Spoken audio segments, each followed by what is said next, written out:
Continuamos con la conferencia magistral ASG Alternativa para la Gestión Empresarial Sostenible con enfoque al riesgo, con el señor César Rodríguez, vicepresidente Senior Marsh para República Dominicana y el Caribe.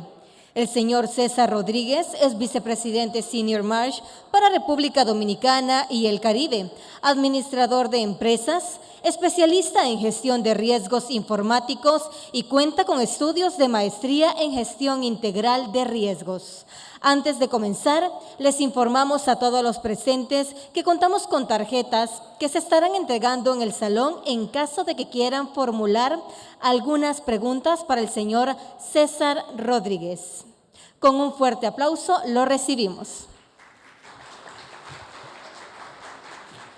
¿Quieres ayuda? ¿Cuál es tu botella de agua? ¿La que está abierta? Gracias. Bueno, buenas tardes.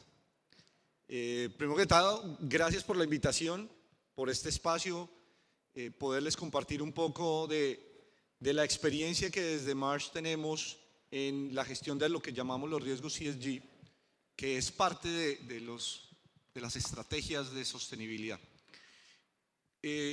Para empezar, yo quisiera que miráramos un poco esta imagen.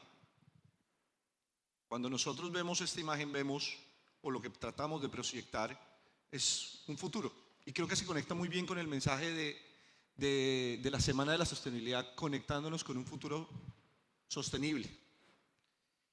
Y el punto es, cuando uno mira hacia el futuro, algo que es importante, hay que tener presente es cuál es ese futuro que queremos. Hay que definir muy claramente hacia dónde queremos ir. ¿Por qué? Porque si no sabemos a dónde vamos, cualquier camino nos funciona. Vamos a llegar a algún lado, pero no sabemos si es el camino que deseamos. Y cuando empezamos a hablar del tema de riesgos, en la definición de ese futuro, una definición corta de riesgo es todo aquello que impide lograr un objetivo. Entonces vamos pensando que si yo tengo un objetivo claro de sostenibilidad o alineado con los objetivos de desarrollo sostenible, ¿qué puede impedir que no lleguemos allá?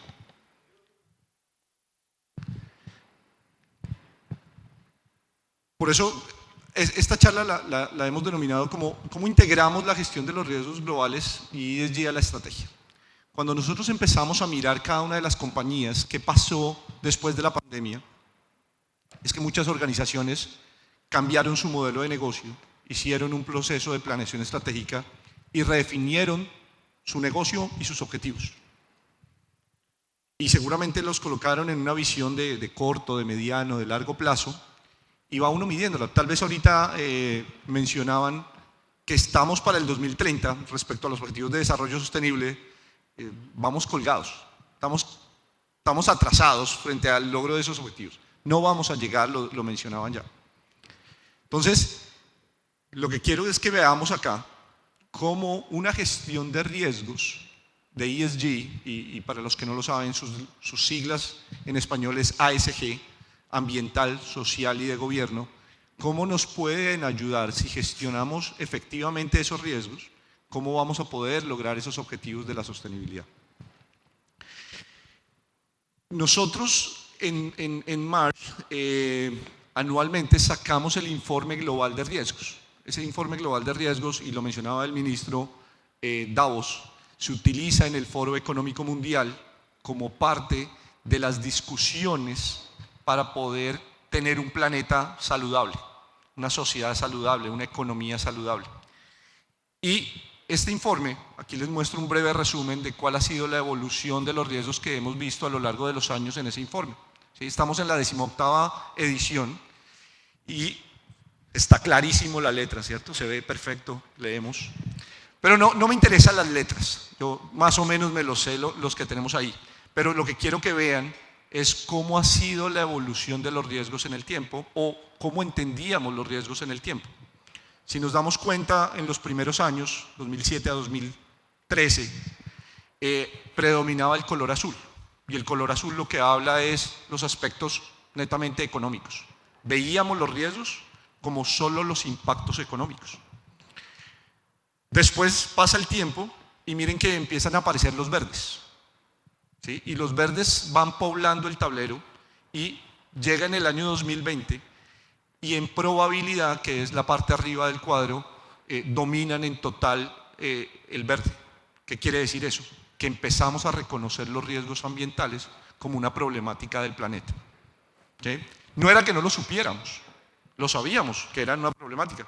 No sé si recuerdan a Al Gore por allá en el 2001 con su discurso, nos hablaba del tema del cambio climático, pero un tema que nos pasa con los riesgos es que lo primero es que a veces no los entendemos, a veces los despreciamos, muchas veces no los creemos porque no hemos tenido experiencia con los riesgos. Y definitivamente era un tema que ya venía desde esa época. Ayer me preguntaban, ¿y la pandemia? Oiga, ¿la pandemia qué pasaba? ¿No existía la pandemia? ¿No existía el riesgo de pandemia? ¿Sí? Definitivamente sí. Si nosotros vemos,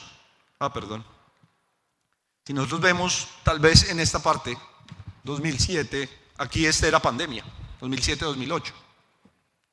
¿Y por qué estaba la pandemia ahí? Porque veníamos de una gripa H1N1. ¿Sí? Ya teníamos evidencia de que había riesgos de una pandemia, de que era probable que una pandemia se presentara. ¿Qué fue lo que pasó? Posiblemente no tomamos las acciones adecuadas para evitar la que acabamos de pasar.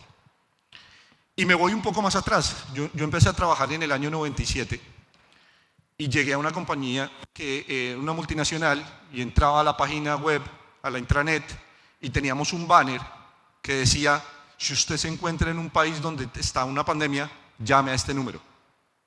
Y lo estoy hablando del año 97. Ya teníamos en el radar el tema de pandemia. Lo que pasa es que despreciamos los riesgos, no les pusimos la atención que era y no tomamos las acciones. Si seguimos viendo la evolución de los riesgos, empiezan a aparecer, siempre han estado presentes los rojos, que son los temas sociales. Siempre ha habido una preocupación respecto a los temas sociales. ¿Y por qué? Porque definitivamente el motor del planeta es la sociedad, somos nosotros. Entonces, todo lo que nos afecta a nosotros, pues definitivamente es un riesgo de la sostenibilidad.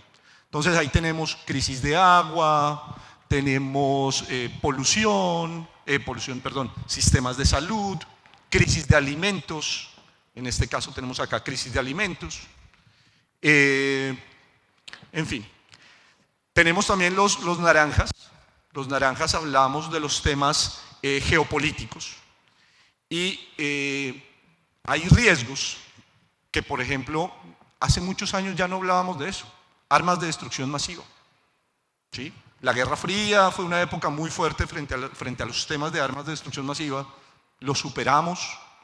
Sabíamos que existían ahí. La probabilidad de que un riesgo de arma de destrucción masiva se presentara era remoto. Hoy estamos hablando de la probabilidad es muy alta. ¿Cierto? Y todo eso cambia la dinámica del planeta. Cambia la forma en que deberemos ver el planeta. Y por último, miren que empiezan los morados. Y los morados estamos hablando de los riesgos tecnológicos. Y al comienzo no teníamos casi riesgos tecnológicos. No sé si ustedes recuerdan, en el año 1999, 1998, todo el mundo estaba preocupado por el cambio del milenio. Y que se iba a acabar el mundo porque los sistemas solo reconocían hasta 1999 los computadores. ¿Cierto? Y esa era una problemática y eso fue un movimiento muy grande para poder actualizar la tecnología. Yo creo que ese era el único riesgo tecnológico que veíamos en ese momento. Pero si se dan cuenta, miren cómo los morados han ido entrando dentro del universo de riesgos que podríamos tener. Entonces ya tenemos ciberataques. Mire, desde el 2012 ya teníamos ciberataques. En el 2017 hablábamos de robo de datos. ¿Cierto? Y eso hoy nos pasa. La pregunta es, ¿qué tanto hemos actuado respecto a todos esos riesgos? ¿Seguimos viendo los imperceptibles? ¿No les ponemos la atención? Vamos a hablar un poco del caso de 2021. Este es el reporte del 2021. Lo traigo solo de referencia. Eran tantos los riesgos después de la pandemia que nos tocó adicionar 2 riesgos tecnológicos que se exacerbaron en la pandemia. ¿Por qué? Nos mandaron a confinamiento a todos. La única forma de sobrevivir a la pandemia era lo virtual y definitivamente los hackers aprovecharon su momento. Tenían tiempo, estaban en la casa, no tenían nada que hacer. Tenían todo para poder atacarnos. Con un tema adicional. No estábamos preparados para ese tema. Este es el último informe. Traemos en una perspectiva de muy corto plazo de qué va a pasar, cuáles son los riesgos principales en los próximos 2 años y cuáles van a ser en los próximos 10 años. Y cuando vemos los del próximos 2 años y vemos arriba que tiene 2025, es porque 2025 es ya. Así como decían las metas para 2030, 2030 es ya. Eso pasa el tiempo volando. Y lo que nos demoramos realmente en comprender estos riesgos, en tomar acción de estos riesgos, nos pasa el tiempo. Hay uno de los riesgos que tenemos acá que está relacionado con la incapacidad para mitigar el cambio climático, la incapacidad de adaptación al cambio climático. Firmamos el Acuerdo de París hace cuántos años, salió COP26, COP27 y no tomamos acción. Nos hemos demorado. Y tal vez lo mencionaba tal vez el señor ministro, la cooperación. ¿Qué ha sido lo difícil de todos estos temas? Poder tener todos un punto de discusión en común y tomar acciones en común. Pero tenemos intereses diferentes, situaciones diferentes, realidades diferentes. Asia no es parecido a América. África no se parece a América. ¿Sí? Europa mucho menos nos parecemos a Europa ni a Estados Unidos. Y tenemos esas asimetrías, pues hacen que la cooperación sea mucho más compleja. Quiero mencionar, digamos, en el 2025, lo que esperamos para el 2025. El primer de los riesgos, estamos hablando del costo de vida. ¿Sí? Y es como riesgo social, es algo que posiblemente nos va a pegar. Ya hoy nos pega. La pandemia mostró efectivamente que hay personas de nuestras sociedades que no tienen un sustento digno en el día a día. La pandemia lo hizo más evidente aún. Después viene desastres naturales y fenómenos meteorológicos extremos. ¿Qué tenemos ahí? Cada día los eventos de la naturaleza son más frecuentes, son más fuertes y no estamos preparados necesariamente para eso. ¿Sí? Hoy, mayo, empezó la temporada ciclónica en el Caribe. ¿Y qué están diciendo? Vamos a tener más huracanes. Mientras que el año pasado se esperaba que por lo menos de los huracanes 4 fueran devastadores, este año estamos hablando que son 6 que posiblemente sean devastadores. Este año, al igual que el año pasado, hubo una tormenta tropical en el mes de enero. Y uno dice una tormenta en enero, la temporada ciclónica arranca en mayo. No, el año pasado hubo una tormenta cerca de las costas de Uruguay. Este año empezó una tormenta en África en enero, cuando la temperatura todavía no está acorde para poder generarse una tormenta tropical. Sin embargo, este año vamos a tener un Niño que las temperaturas se van a elevar. Entonces es esperable eso. Y no estamos viendo evidencia de que el cambio climático, ¿sí?, o que los efectos del cambio climático disminuyan. Por el contrario, se están acrecentando.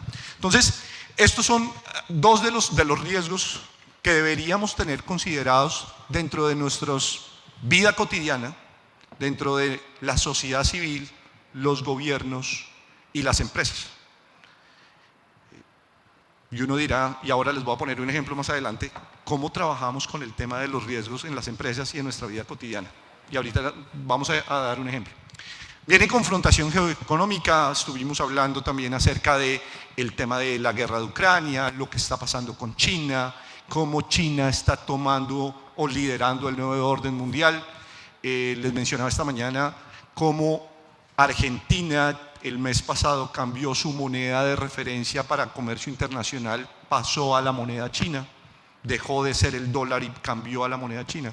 Todo esto representa que efectivamente hay un nuevo orden mundial, o sea, un nuevo orden mundial. El ministro lo mencionaba, los chinos tienen capital en exceso, tienen fuentes de financiación baratas y por eso llegan a Latinoamérica a hacer proyectos de infraestructura. Soy colombiano, si no se habían dado cuenta por el acento. En Bogotá se está construyendo el metro y el constructor es chino. Cuando yo trabajaba antes en una compañía de infraestructura y conseguir capital era costosísimo y los proyectos se los empiezan a ganar los chinos en Latinoamérica. ¿Por qué? Porque tienen capital barato. ¿Sí? Entonces empiezan a aparecer en varios países de Latinoamérica capital chino. Y la primera fue cuando estuvieron en Venezuela y compraron reservas de petróleo o le anticiparon dinero a Venezuela, perdón. En Colombia han comprado tierras en áreas productivas. En Argentina han comprado una parte que no era, digamos, desarrollada agrícolamente y desarrollaron los cultivos de soya para exportarlos a China. ¿Sí? Es un cambio significativo y lo que pasa es que toda esta geoconfrontación se está luchando con políticas, con restricciones, con muchos mecanismos que impidan hacer negocios de esa forma. Y ahí es donde nosotros entramos en el tablero de ajedrez de los grandes jugadores del mundo y a nosotros nos llevan al vaivén. Parte de la confrontación geoeconómica, estamos viendo que la pandemia mostró que Estados Unidos tenía una dependencia muy alta de las cadenas logísticas en Asia. Cuando se para China, Estados Unidos se resintió. Y por eso hoy hablamos que empezamos a hablar del nearshoring y del friendshoring. No sé si están familiarizados con el concepto, pero es al final cómo vamos a traer esos centros de producción de Asia a un lugar más cercano y a países amigos. ¿Por qué? Porque Estados Unidos necesita proveerse de algo más cercano. Y ahí es donde el Caribe principalmente empieza a ser un jugador importantísimo para esto. El Caribe y Latinoamérica en general. ¿Pero por qué? Porque estamos en la cercanía. ¿Qué problema tenemos? Generalmente muchos gobiernos de izquierda están en Latinoamérica liderando los países y pues eso hace que muy pocos países sean más atractivos en el concepto de friendshoring. Pero no quiere decir que eso sea un problema. Yo puedo estar atento a nuevas oportunidades que se van a presentar ahí. Viene los riesgos sociales, deterioro de la cohesión social y la polarización de la sociedad. Lo mencionaban también ahorita, esos discursos populistas, esos gobiernos que nos tratan de meter en sus conversaciones para beneficio de unos pocos, están ahí presentes. Y eso no solo sucede en Latinoamérica, es a nivel mundial. Esta foto es a nivel mundial. Ahora les voy a mostrar cómo se ve la foto para Honduras, para Latinoamérica y para Honduras. Y viene el tema de ciberdelincuencia e inseguridad cibernética. Los ataques cibernéticos vienen en su vida. Cada día escuchamos más noticias de ataques cibernéticos. Cada día atacan a industrias que anteriormente decíamos, ¿por qué van a atacar esa industria? Anteriormente los ataques cibernéticos iban solo por entidades financieras. ¿Por qué? Porque había dinero. ¿Sí? Hoy en día nos atacan a nosotros. ¿A quién no le han hackeado el WhatsApp? ¿Les ha pasado? ¿O han escuchado que les ha pasado? ¿A cuántos no nos llegan correos basura para que nosotros hagamos clic y nos robaron nuestra data, nos robaron nuestras redes sociales, nos robaron muchas cosas? Entonces, hoy en día, en los ataques cibernéticos estamos viendo que la motivación es económica, pero también vemos motivaciones políticas. En el caso de Costa Rica, cuando atacaron a Costa Rica recientemente, era por una motivación política.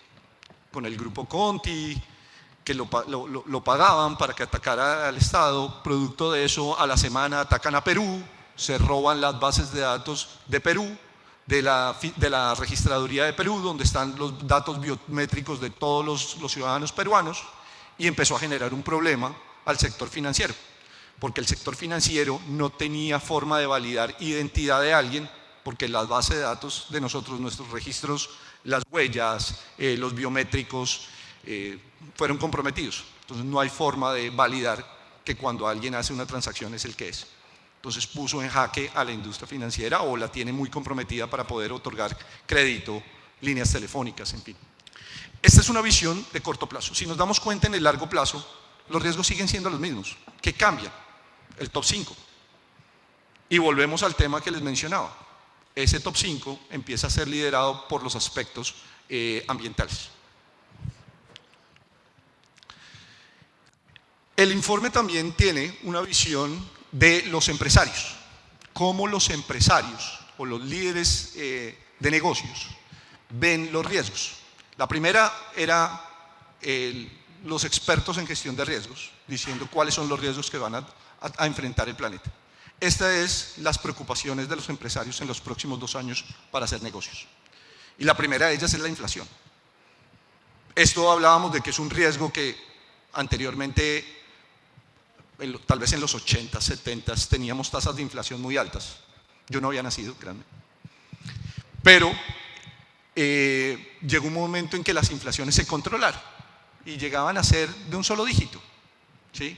Hoy estamos volviendo a tener inflaciones de 2 dígitos. Y lo peor del cuento es que estas inflaciones se está viendo que no van a caer en el corto plazo. Todavía estamos pendientes qué va a hacer la FED el próximo mes de junio, cuál va a ser la decisión para controlar inflación en Estados Unidos, que nunca habían tenido una inflación tan alta, ¿sí? 8%, 6%. Esas cifras tal vez para países de Latinoamérica eran un poco más aceptables y hoy estamos nosotros en Latinoamérica entre el 10 y el 12% de inflación. Y esperamos a que Estados Unidos tome decisión para ver si la inflación nos baja, porque más o menos en Latinoamérica el 50% de la inflación es importada.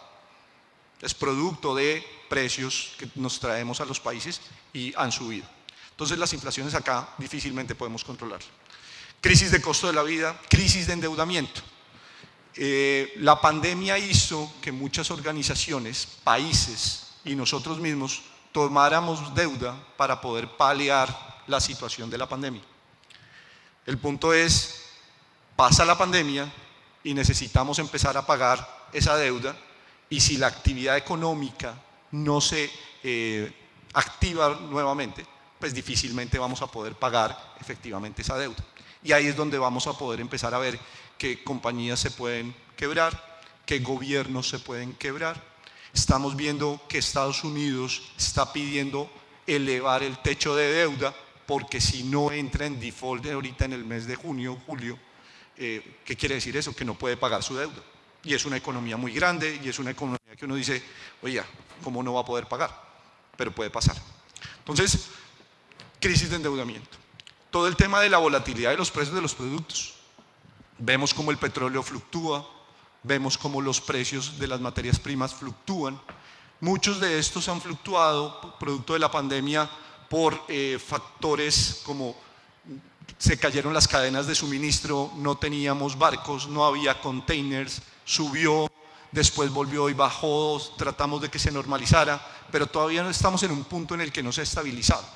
Y si la economía global no se estabiliza, todos esos efectos van a caer en nuestros países de Latinoamérica.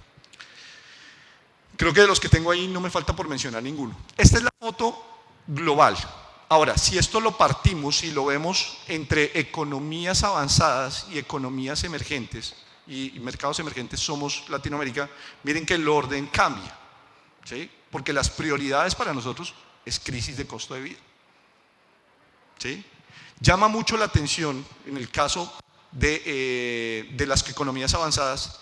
Canadá lo tiene de número 1, crisis de costo de vida, que uno dice es una economía que daba por sentado que eso estaba bien, pero la pandemia les pegó muy duro.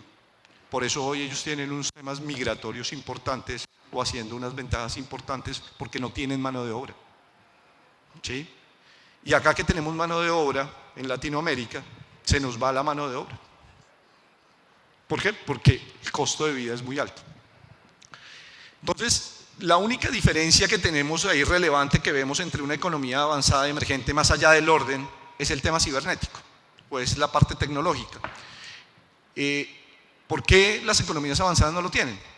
Porque ellos tenían la tecnología. Cuando pasa la pandemia, las primeras compañías que no se vieron tan afectadas fueron las compañías que ya tenían la tecnología implementada, funcionada y probada. En Latinoamérica, díganme ustedes, ¿cuántos de ustedes empezaron a crear tecnología en la pandemia? Y la empezamos a crear porque nos habían encerrado a todos y teníamos que trabajar, teníamos que seguir produciendo. Entonces empezamos a meter tecnología y parte de eso nos da un rezago y nos genera una brecha digital o una brecha económica más grande con las economías avanzadas. Seguimos un paso más atrás cada día. Y aparte de eso, no teníamos la tecnología y no teníamos la seguridad. Ellos, su preocupación en principio era: ya tengo la tecnología, me preocupo por la seguridad, invierto en seguridad. ¿Sí? ¿Por qué? Porque ya los venían atacando a ellos porque eran las industrias sexys, las economías avanzadas. En Latinoamérica, la mayor cantidad de compañías son familiares y pocos habíamos tenido experiencia con ataques cibernéticos. Por eso el riesgo cibernético no lo veíamos, no le prestábamos atención. Les cuento una cosa: hoy atacan a cualquiera y le piden el rescate de la información, un ransomware, que es como se llama un ataque cibernético, uno de los muchos, y es te roban la información y lo primero que hacen es analizarte cuánto puedes pagar y te piden algo que puedas pagar. Tengo un primo que es fotógrafo, y aquí el fotógrafo del evento, que no le pase, le hackearon su base de datos donde estaban sus fotos, y pues el matrimonio no lo puede volver a repetir para entregar las fotos. Entonces, ¿a él qué le piden? Le piden $5.000, $10.000, algo que pueda pagar. Entonces todos somos susceptibles, todos tenemos un precio que podemos pagar, y por eso es que se han exacerbado ese tipo de riesgos. Esta es la foto de Latinoamérica. Si vemos Latinoamérica, prácticamente todos los temas están asociados a los temas económicos. Esta sigue siendo la visión de los ejecutivos. ¿Qué nos preocupa? El tema económico. ¿Sí? Sin embargo, el tema económico está dado principalmente inflación. Inflaciones altas, inflaciones prolongadas, elevan el costo de vida y por eso nos genera crisis de costo de vida. Ya lo mencioné, el tema digital, desastres naturales, y hay uno que parece que no está generalmente en el resto del mundo, que se llama colapso del Estado. Y colapso del Estado es que las instituciones, los gobiernos pueden fallar y el Estado mismo puede fallar. ¿Por qué? Porque no tiene la capacidad de poder atender las necesidades de su pueblo. Perú está en un tema de colapso de Estado por un problema de gobernabilidad. ¿Cuántos presidentes ha tenido Perú en los últimos 15 años?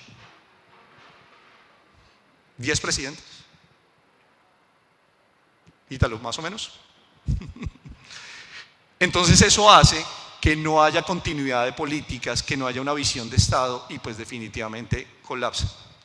En el tema de crisis de costo de la vida, y va muy relacionado con colapso del Estado, vamos a entender que también el tema del empleo es algo muy relevante.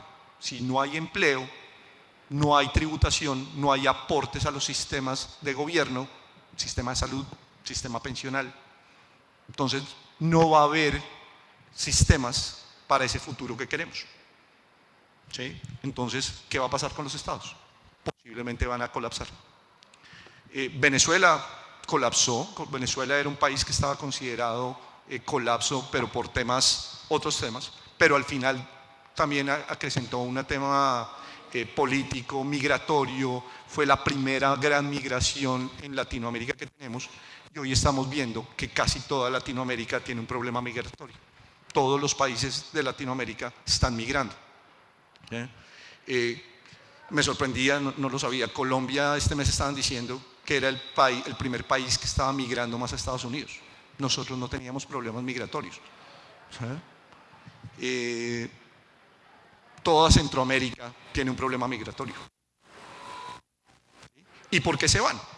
Por crisis de costo de vida, por inflación, porque el clima extremo nos quita nuestras viviendas y tenemos que buscar, como lo decía el ministro, tenemos que buscar las fuentes para nuestros hijos, para subsistir. Tuve, y va muy en línea con lo que mencionaba el ministro y me gustó mucho, tenía un proyecto en Colombia que analizábamos un nuevo aeropuerto para la ciudad de Cartagena. Y parte del análisis, cuando hacíamos un proyecto de estos, o el análisis de riesgo de un proyecto de estos, empezamos a ver los riesgos sociales. Y es que cuando hacemos un proyecto, y piénsenlo en sus países, vamos a cambiar, vamos a poner un aeropuerto que cambia la dinámica del territorio. ¿Por qué? Porque seguramente por poner el aeropuerto toca desplazar comunidades.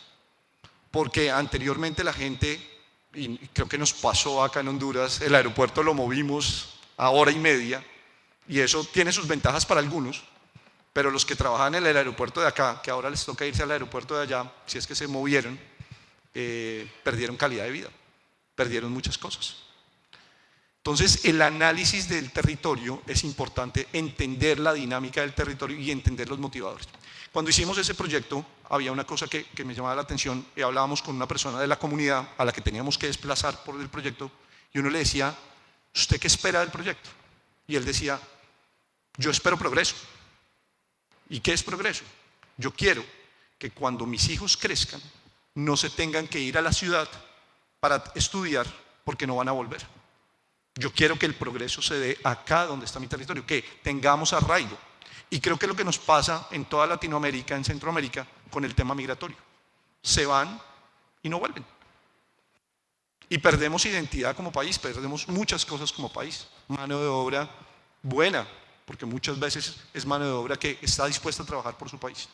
Entonces, estos son algunos de los aspectos como tal. Honduras. Los riesgos no nos cambian mucho, nos cambian el orden. Y tal vez el que llama más la atención es el tema del colapso del Estado. Creo que el ministro lo mencionó.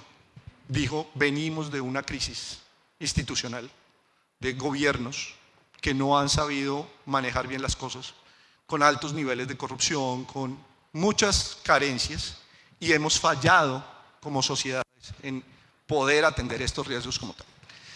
Y pensemos, y ahí es donde uno empieza a decir, oye, ¿y esto cómo me afecta a mí como en mi vida cotidiana? Posiblemente algunos dirán, esto no me toca, o no lo veo, o no lo entiendo, ¿cierto? Pero si empezamos a ver que todo esto se empieza a presentar, lo que está en riesgo son nuestros empleos, nuestra vida, nuestro alimento, nuestro sustento diario. ¿Sí? Solo que estos son visiones que a veces no las entendemos o no las compartimos tan fácil. Cuando hablamos de riesgos ESG, vamos a hablar, si ya nos dimos cuenta, en los mapas de riesgos que les mostré, predomina el ambiental, el social. Empecemos a entender un poquito más el ambiental. Y el ambiental, lo que pasa es que Latinoamérica, cuando nosotros hablamos del ambiental, generalmente decimos, es que contaminamos el medio ambiente o hacemos un daño al medio ambiente. Realmente Latinoamérica somos poco el efecto de contaminación que hacemos. ¿Por qué? Porque no somos países industrializados. Los que sí han hecho daño por muchos años son los países industrializados. Pero, desafortunadamente, Latinoamérica sufre todos los efectos del cambio climático. No quiero decir con esto que no vamos a enfocarnos en reducir, en proteger el medio ambiente. Lo que quiero decir es, nuestra visión tiene que ser totalmente diferente a la forma como vamos a atender el riesgo ambiental. Y es ahí donde empezamos, lo primero que tenemos que reconocer del riesgo ambiental es que tenemos unos riesgos físicos. Y es que si llueve más, la carretera por la que transitamos todos los días se va a dañar. ¿Cierto? O si llueve más, tengo más áreas de inundación y preciso ahí tenía mi casa. Entonces, primero tenemos que entender que tenemos que ajustarnos a esos efectos del cambio climático. Vuelvo y repito, no quiero decir que no hagamos nada para proteger el cambio climático. Tenemos es que empezar un proceso de adaptación y ahí empezamos a tener riesgos de transición. Empezamos a ver que tecnologías verdes, oiga, sí, qué chévere la tecnología verde, pero la tecnología verde también tiene un impacto en el medio ambiente, que hoy no lo estamos viendo tan latente, porque todos estamos como, la palabra de moda, como decía la persona de USAID, es la energía limpia, las energías renovables. Pero las energías renovables también tienen unos riesgos detrás. Son tecnologías nuevas, no sabemos qué van a pasar en el futuro. Hoy no sabemos qué vamos a hacer con todas esas baterías el día que no funcionen. ¿Cuál va a ser la disposición final? Y hay personas que dicen que posiblemente el impacto ambiental de esas baterías va a ser muy grande, incluso peor de lo que tenemos hoy de combustibles fósiles. Todavía estamos muy pronto para poderlo determinar. Entonces, miren que empezamos a ver que el clima nos afecta y en las empresas el clima nos afecta tanto que a veces no lo vemos. ¿Cuántas veces una operación de una planta o de transporte se cierra porque llovió mucho, porque se inundó? Y eso no lo cuantificamos. Y el problema de la sostenibilidad es un problema económico. Al final, ¿qué queremos? Que las empresas subsistan, que den empleo. Pero si las empresas fallan por el cambio climático, pues definitivamente no estamos logrando lo que es. Vienen otros riesgos que hablan riesgos de responsabilidad. Hace un par de años, 2 años tal vez, la junta directiva de Shell en Países Bajos demandó a la administración porque no habían sido lo suficientemente agresivos en cambio climático, en generar la transición de cambio climático. ¿Y por qué? Porque petrolera, ¿de qué van a depender cuando ya no se requiere el petróleo en las cantidades que se requieren? Entonces estaban protegiendo el bolsillo y demandaron a los administradores. Pero también nos pasa que las comunidades en Latinoamérica principalmente demandan a las compañías por el daño ambiental que le han producido. Hay un caso en Colombia de una minera que lleva toda la vida operando, una mina de carbón, y hace un par de años salió una sentencia de una comunidad indígena cercana a la mina que había demandado a la mina diciéndoles: ustedes me afectó mi salud, mi vida, mis cultivos se dañaron por el polvo del carbón, por el polvillo del carbón, y me dañaron mi vida. Lo que les decía, uno cambia la dinámica del territorio. Y demandaron y ganaron. Y el gobierno les dice, no el gobierno, la justicia, llega y les dice: ustedes tienen que compensarlos por el daño progresivo y permanente que le han hecho a esa comunidad durante todos los años de operación. Estamos hablando de 30, 40 años. Y eso ya da miedo para cualquier empresa. Entonces miren cómo todos estos riesgos ambientales sí tienen un impacto económico. El punto es que a veces no reconocemos o no entendemos cómo nos pega. Y vuelvo y digo, la sostenibilidad no es salvar solo el planeta. Es que entendamos la parte económica para poder asignar de la mejor forma posible los recursos que nos ayudan a protegernos de estos riesgos. Este es un ejemplo de riesgo de inundación, ¿sí? Y lo primero que tenemos que ver es cómo aprendemos a vivir con ese cambio climático. Ese es el primer paso de adaptación. Países Bajos, país por debajo del nivel del agua. ¿Qué hicieron? Dominaron el mar, hicieron tecnología que les permitió adaptarse a vivir en esas condiciones. Y eso debería pasarnos a nosotros. ¿Cómo vamos a aprender a vivir con este clima? Y eso debe ir de la mano de tomar unas medidas preventivas. Y esas medidas preventivas deberían estar desde la ingeniería, como el caso de los Países Bajos, también tomar decisiones de la naturaleza. Hoy en día, yo vivo en República Dominicana y por hacer playas, por hacer hoteles, quitaron muchos manglares. Hoy en día se están dando cuenta el error que era eso, todo en función del turismo o de un tema económico. Los manglares son un mecanismo de defensa natural, ¿sí? Y lo habíamos quitado. Y hoy estamos volviendo a arborizar, a plantar ese tipo de cosas. Muchas soluciones son la naturaleza. La naturaleza, como dicen, la naturaleza es sabia. Investigación y desarrollo y data. Hoy tenemos cada día más información para tomar decisiones. A mí me sorprendió, el año pasado yo estuve en la Semana del Clima de Naciones Unidas, se celebró en República Dominicana, y me tocó el panel de tecnología para el cambio climático. Y empezamos a ver, y no sé si lo han escuchado, de las ciudades esponja. Hoy las ciudades son muy calientes y entonces han desarrollado tecnología para que absorban el calor la humedad y eso baje la temperatura. ¿Sí?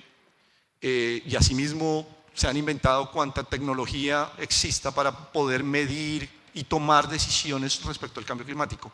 En Colombia, Medellín es una ciudad que sufría mucho del tema de contaminación ambiental, puso unas estaciones de monitoreo y esas estaciones de monitoreo le permitían a los gobernantes tomar decisiones de cuándo prohibir la circulación de vehículos de tal forma que bajara la contaminación en algún punto del día. Y hoy Bogotá ha tomado eso y ha sacado también esas estaciones de monitoreo.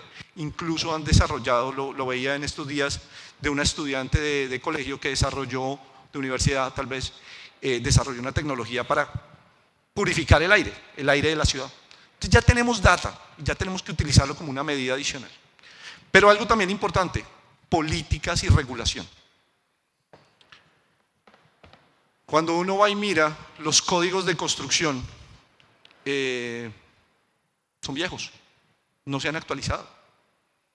Entonces vamos y vemos que sabemos que hay áreas que se inundan y ahí vamos y construimos una casa, porque vamos y la construimos en verano. Sabemos que los ríos se desbordan y la ley dice que hay que tener una ronda del río o lo que sea, pero vamos y construimos de todos modos en la ronda del río. ¿Qué va a pasar? El día de mañana se va a inundar. No estamos siendo desde la regulación y desde el gobierno muy proactivos en prevenir que eso vaya a pasar.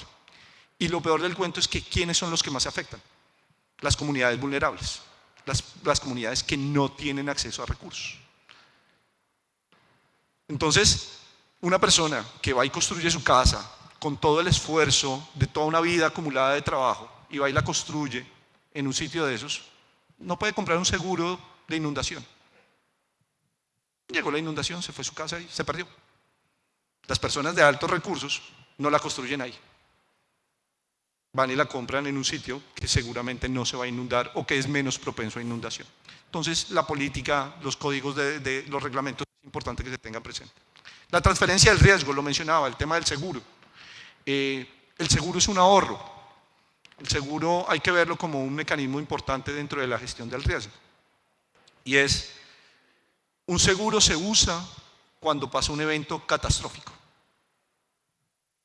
No lo uso antes y he venido pagando algo para que el día que me pase me compensen la pérdida que voy a tener. Pero si muchas personas no tienen acceso al seguro, pues difícilmente van a poder tener un mecanismo de protección de su propiedad. Y por último, comportamiento. Todos tenemos que cambiar nuestros comportamientos. Y es ahí donde cada uno de nosotros, como sociedad civil, como individuos, podemos aportar en eso. Viene lo otro, construcciones, protecciones estratégicas. Y eso es infraestructura, concreto, puro y duro. Tenemos que meterle a ciertas infraestructuras para proteger nuestros bienes. Costoso, sí, los gobiernos tienen que hacerlo, sí, pero nosotros también, si vamos a construir, deberíamos pensar en esas protecciones. Ahí les cuento en el caso del aeropuerto de Cartagena, cuando lo veíamos, donde se planteaba hacer el aeropuerto, donde se planea, porque todavía es un proyecto, y es un proyecto que lleva 5 años, y hace 5 años estábamos analizando el cambio climático como un efecto del proyecto. ¿Por qué? Porque son infraestructuras que van a durar 100 años y tienen que durar 100 años. Y entre más resiliente sea la infraestructura, pues más rentable es el negocio. Cuando iba uno al sitio donde se iba a construir, era divino, seco. La explanada perfecta. Uy, ahí cabe un aeropuerto súper chévere. Resulta que cuando va uno en invierno, el agua subía 3 metros. Entonces, ustedes cómo son de brutos, nos decían, cómo escogieron ese sitio para hacer un aeropuerto. Pues era el sitio para hacer el aeropuerto. ¿Qué toca hacer? Infraestructura adecuada. Tocó elevar la pista 6 metros de altura. 3 para llegar al nivel 0, cuando en época de invierno, y 3 más de seguridad. Y eso que la ley llega y nos decía, el periodo de retorno, que es como considerar la lluvia más fuerte, la vamos a tomar de 50 años. Se dijo, no, lo vamos a hacer de 100 años, mucho más fuerte. Entonces empezábamos a planear la infraestructura acorde al cambio climático, a que va a llover más fuerte, a que va a llover más duro, más intenso. Y no nos quedamos ahí solos. Adicional, el análisis incluía cómo desvío el agua. Entonces veíamos canales de desviación para que la pista siempre estuviera seca. Y no parábamos ahí. Después decíamos, Cartagena es una ciudad costera, y decíamos, ¿y qué pasa si sube el nivel del mar? ¿Por qué? Producto del cambio, del calentamiento global. Oiga, miremos a ver hasta dónde va a llegar el mar. ¿Y me va a tocar mi proyecto o no me va a tocar mi proyecto? Y perfecto. Hacíamos el análisis prospectivo del cambio climático y decíamos, no va a cambiar. No nos toca. Pero ¿qué va a pasar? La vía de acceso al aeropuerto se la llevaba al mar. Entonces hay que trabajar con el gobierno para poder tener un aeropuerto que le sirva a la ciudad, que tenga la infraestructura de acceso acorde a eso. Y por último, y lo que no quisiéramos escuchar, prepárese a cambiarse. Posiblemente donde hoy opero, si yo sigo operando, no va a haber negocio. ¿Sí? Hoy en día, una de las decisiones de cambiar ese aeropuerto de Cartagena era porque donde estaba se quedó corto de espacio, ¿sí? Pero la ciudad también tenía que crecer y estaba rodeado de un humedal, la laguna de la Virgen. Se va a crecer y va a dañar eso. Entonces pensemos anticipadamente, y sobre todo porque vamos a hacer inversiones económicas que yo no quisiera que a la vuelta de 5 años, 10 años, la infraestructura es obsoleta. Se me pasó el tiempo. Riesgo social. Cuando vemos el tema social, y Claudia me va a regañar porque siempre me paso. Cuando vemos riesgo social, tenemos que entender muy bien a cada uno de los stakeholders que tiene cada organización. La pandemia nos enseñó, y cuando hablamos de resiliencia, que la resiliencia no son solo los procesos de la compañía. Algo que faltaba en los procesos de continuidad de negocio de las compañías era ayuda humanitaria. Cuando pasa un evento de la naturaleza extremo, la compañía lo primero que debería tratar de enfocarse es sus empleados. Porque si a mí me pasa algo extremo, yo lo primero que voy a olvidar es mi trabajo y me voy a concentrar en mi familia. Y eso es generar capacidades de resiliencia completas. Las empresas son no solo el espacio físico, son sus empleados, son sus proveedores, son sus comunidades, son todos los stakeholders que están alrededor de la empresa. Y cada uno tiene expectativas diferentes frente a nosotros. Entonces, importante dentro del riesgo social poder entender esos aspectos. Hoy en día, no sé si cómo estará en Honduras, vimos que la pandemia exacerbó enfermedades mentales, depresión, ¿sí? Como tal, y los sistemas de salud no estaban preparados para atender eso. ¿Cuántos psiquiatras habían en el sistema de salud? Muy poquitos, no había. Hoy en día eso puede ser un factor diferenciador dentro de las compañías cuando empiezan a entender el riesgo psicosocial de sus trabajadores, porque afecta el desempeño del día a día, afecta la calidad del empleado, ¿sí? Y afecta a su familia. Entonces miren que tenemos un universo por trabajar ahí en aspectos sociales. Y por último y no menos importante, el gobierno. Y ahí es cuando hablamos de gobierno corporativo. Si nosotros podemos trabajar en lo ambiental, podemos trabajar en lo social, pero si la junta directiva de la compañía, si la alta gerencia no está convencido de que esto es importante, nada se va a materializar. Siempre les he dicho cuando hablamos de estos temas, le digo, al primero que hay que convencer de que los temas ESG son importantes gestionarlo, es al financiero de la compañía. Y espero que no haya aquí ningún financiero que le vaya a tocar la susceptibilidad. Pero lo primero que pasa es que el financiero está pensando en la utilidad del año. ¿Cuánto vamos a hacer de utilidad este año? Y no necesariamente está pensando es cómo es la salud financiera de la empresa en los próximos 10 años, en los próximos 15 años. Entonces tomamos decisiones solo basados en el corto plazo y no pensamos en el largo plazo. Un dueño de compañía, y hablamos de empresas familiares, hoy lo mencionaba Ítalo, está pensando en el legado, y el legado va más allá de la utilidad del año. Es muy importante la utilidad del año, porque es la que me va a permitir seguir operando en el día a día, pero no es la que me va a proyectar en el futuro, y por eso la conferencia hablábamos de cómo vamos a meter esto en la estrategia del negocio, en la visión de largo plazo del negocio. ¿Alguna pregunta?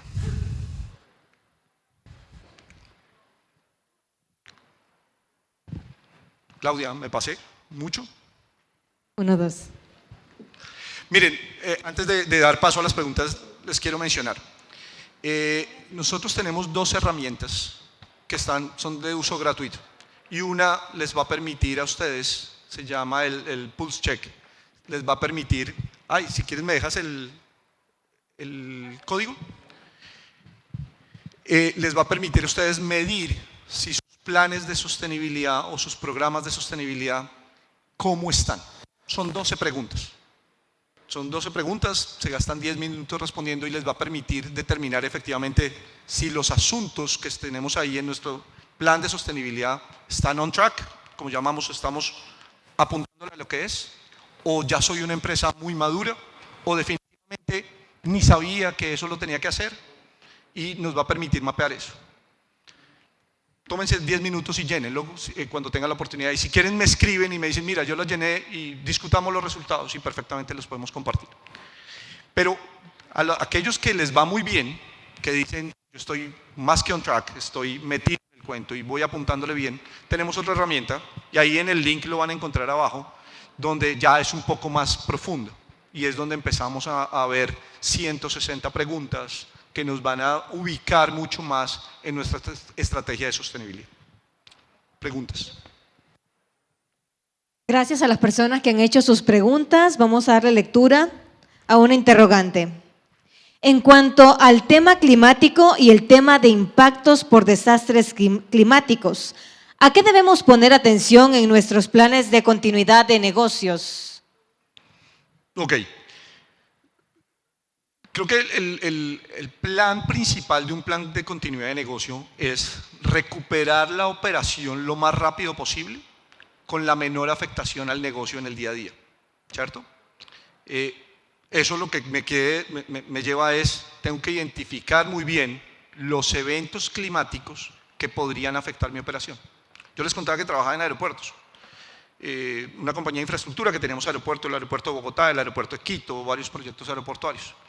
Bogotá tiene una problemática y es que en ciertas épocas del año amanece una niebla espesa que no hay forma de salir, ¿cierto? Y uno dice, oye, pero Nueva York tiene una nevada y salen, ¿sí? ¿Qué han hecho? Invirtieron en tecnología, seguramente. Cuando empezamos a entender cómo el clima afecta a mi negocio, empezamos a ver cuánto dinero estoy perdiendo. Y esa interrupción de negocio, por chiquita que sea, la puedo medir. Y ahí voy a poder tomar decisiones. Entonces, el impacto del plan de continuidad siempre hay que llevarlo a cuánto me va a afectar la continuidad del día a día de la operación. El cambio climático, el plan de continuidad no me sirve para el cambio climático, es una respuesta al cambio climático. Es adaptarme a ese cambio climático.